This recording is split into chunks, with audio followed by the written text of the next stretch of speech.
Our clients often ask us, what will be my revenue split between energy arbitrage and FCAS for my battery project in the NEM?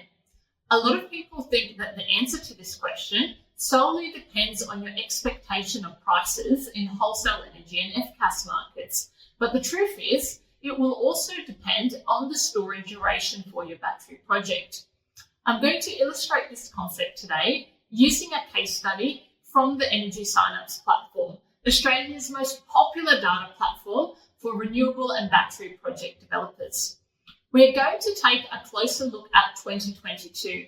You might recall that was when we had the global fossil fuel crisis, which created record high volatility in the energy market. So certainly a lot of opportunities to arbitrage the energy market during that time.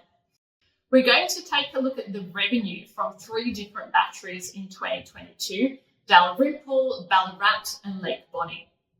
The reason we're looking at these batteries in particular is that they are all very similarly sized on the power side. So they're all about 25 to 30 megawatts.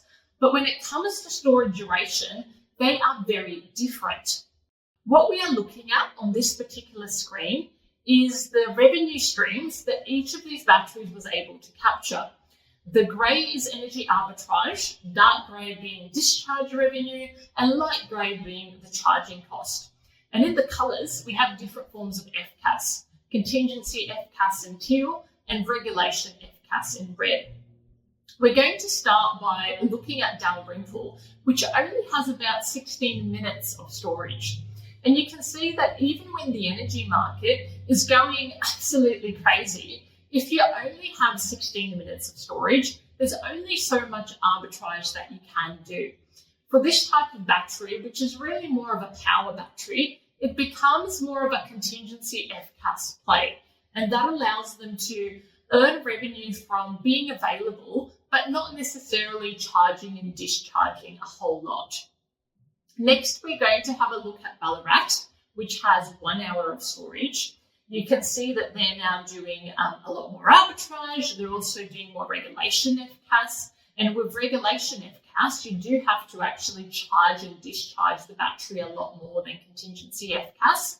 That's because regulation FCAS is designed to correct minor frequency deviations in the grid, which are happening all the time. Finally, we're going to move on to Lake Bonny, which has 2 hours of storage. And you can see that having that extra storage duration up their sleeve really allowed them to capitalize on the extreme volatility that we saw in the energy market.